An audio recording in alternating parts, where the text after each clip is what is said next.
Dated fund থাকে, step থাকে। ইয়াত ক'ৰ পৰা ফাণ্ড আহে, কি আহে, এইটো এটা জটিল বিষয়। আমাৰ বিভিন্ন উৎসৰ পৰা আমাৰ পুঁজি সংগ্ৰহ হয়। আমাৰ বহুতখিনি এইটো এতিয়া সমগ্ৰ শিক্ষাত এনেকুৱা নহয় যে সমগ্ৰ শিক্ষাৰ গোটেইখিনি পইচা কেন্দ্ৰীয় চৰকাৰে দিয়ে। সমগ্ৰ শিক্ষাৰ বহু আঁচনি আছে, যেনে আৰোহণ, আমি ৰাজ্য চৰকাৰে পইচা দিওঁ। আমি গুণোৎসৱ বহুত সময়ত আমি ৰাজ্য চৰকাৰে পইচা দি পেলাই আমি চলাইছোঁ। ঠিক তেনেকৈ শিক্ষকৰ দৰমহাৰো এটা অংশ পইচা আমাৰ সমগ্ৰ শিক্ষাৰ অধীনত কেন্দ্ৰীয় চৰকাৰৰ পৰা আহে, আমি তাক ইউটিলাইজ কৰিবলৈ যাওঁতে যিহেতু সেইটো চেণ্ট্ৰেল ছেক্টৰৰ স্কিমৰ পৰা অহা পইচা, তাক ট্ৰেজাৰী বিভাগে, বিত্ত বিভাগে তাক কেনেকৈ ৰাউটিং কৰিব, সেইটো বিত্ত বিভাগে সিদ্ধান্ত ল'ব। দৰমহা পোৱা মানুহে আমি দৰমহাটো পালেই হ'ল। সেই পইচাটো কেনেকৈ ৰাউটিং হৈছে সেইটোতো আমাৰ সেই ইণ্টাৰনেল বিষয়ত আমি নোসোমোৱা ভাল।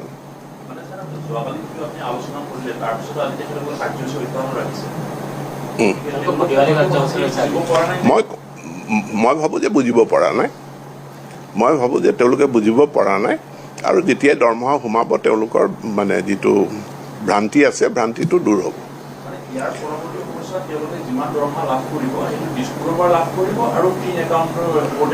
ফিন একাউণ্টত তেওঁলোকৰ একাউণ্ট আছে, থাকিব, সেইটো সম্পূৰ্ণৰূপে থাকিব। তেওঁলোকৰ দৰমহাৰ প্ৰচেছিং ফিন আছামৰ জৰিয়তেই হ'ব। এইটো এটা ইণ্টাৰনেল বিষয় যে যি SNA স্পৰ্টছৰ কথা আছে, সেইটো বিত্ত বিভাগৰ ট্ৰেজাৰী ছিষ্টেমৰ এটা আভ্যন্তৰীণ বিষয়। আৰু তেওঁলোকৰ একাউণ্টত কোনটো ট্ৰেজাৰীৰ পৰা দৰমহাটো আহিছে এইটোতো ইম্পৰ্টেণ্ট নহয়। মোক দৰমহাটো লাগে, মই বেংকটো নিৰ্দিষ্ট কৰি দিব নোৱাৰোঁ যে অমুক বেংকৰ পৰাই মোৰ তাত পইচা আহিব লাগিব, মোক শিৱসাগৰৰ ট্ৰেজাৰীৰ পৰা মই পইচাটো পাব লাগে, এই কথাটোতো ঠিক নহয়। গভৰ্ণমেণ্টে এতিয়া চাইবাৰ ট্ৰেজাৰী সৃষ্টি কৰিছে। চাইবাৰ ট্ৰেজাৰীৰ জৰিয়তে তেওঁলোকে তেওঁলোকৰ একাউণ্টত পইচা সোমাব।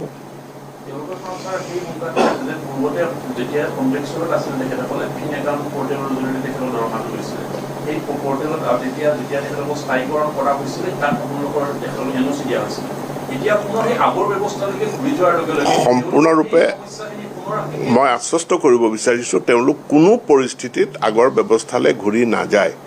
এবাৰ তেওঁলোকক আমি এপইণ্টমেণ্ট লেটাৰ দিছোঁ, তেওঁলোকক আমি এটা নিৰ্দিষ্ট প্ৰক্ৰিয়াৰ জৰিয়তে বিজ্ঞাপন দি তেওঁলোকৰ পৰা আবেদন লৈ তেওঁলোকক বাছনি কৰি আমি ডাঙৰ অনুষ্ঠান এটা কৰি তেওঁলোকক আমি নিযুক্তি দিছোঁ নিয়মীয়া শিক্ষক হিচাপে। গতিকে তেওঁলোক ফৰ অল প্ৰেক্টিকেল পাৰ্পাজেছ তেওঁলোক নিয়মীয়া শিক্ষক। তেওঁলোকে আমাৰ লগত যেতিয়া কথা পাতিছে এটা কথা উল্লেখ কৰিছিল যে চেণ্ট্ৰেল গভৰ্ণমেণ্টে এই 25,000 শিক্ষকৰ নামত দি থকা ফাণ্ডটো যাতে কমি নাযায় তাৰ কাৰণে এনেধৰণৰ এটা ব্যৱস্থা এটা অংশ কৰা হৈছে, কি তেওঁলোকে সন্দেহ প্ৰকাশ কৰিছিল? তেওঁলোকৰ সন্দেহটো অমূলক। কাৰণ আমাৰ কনচলিডেটেড ফাণ্ডৰ পৰা আমি তেওঁলোকক দৰমহা দি আহিছোঁ। বিত্তীয় যি কোষাগাৰ ব্যৱস্থা আছে, কোষাগাৰ ব্যৱস্থাৰ সংশোধনী নহয়, সংস্কাৰ, ইয়াত ফৰ বেটাৰমেণ্ট, ভালৰ কাৰণে, সংস্কাৰৰ কাৰণে এই মাহত দৰমহা দিয়া কেইদিনমান দেৰি হৈছে, ইমানেই কথা। এই যিটো চিষ্টেম SNA স্পৰ্টছ মডিউল, এই চিষ্টেমটো অকল SRT শিক্ষকৰ ক্ষেত্ৰত নে আৰু কিছু সামৰি আছে? SCRTৰ ক্ষেত্ৰতো কিছু য'ত চেণ্ট্ৰেল গভৰ্ণমেণ্টৰ ফাণ্ড, চেণ্ট্ৰেল ছেক্টৰ স্কিম য'ত আহে, চেণ্ট্ৰেল ছেক্টৰ স্কিমবিলাকৰ পে'মেণ্ট SNA একাউণ্টত আমি এবাৰ হ'লেও টাচ কৰিব লাগে। SNA একাউণ্টত বস্তুটো ৰিফ্লেক্ট হ'ব লাগে, যাতে ভাৰত চৰকাৰে পইচাখিনি ক'ত খৰচ হৈছে সেই বস্তুটো তেওঁলোকে যাতে চাই থাকিব পাৰে। ই এটা মনিটৰিং মেকানিজম। গোটেই ভাৰতবৰ্ষত আজি আমাৰ বিত্তীয় ব্যৱস্থাৱলী অতি উন্নত। আমাৰ যিটো চেণ্ট্ৰেলাইজড যিটো gateway public fund management system এটা আছে, PMMS বুলি কওঁ। এতিয়া আগৰ MGNৰেগাৰ পুঁজিয়েই হওক বা এতিয়া VBGৰামজীয়ে হওক, জল জীৱন মিছনেই হওক, সকলোবিলাক পুঁজি এই PFMS পাব্লিক ফাণ্ড মেনেজমেণ্ট ছিষ্টেমৰ জৰিয়তে আহে।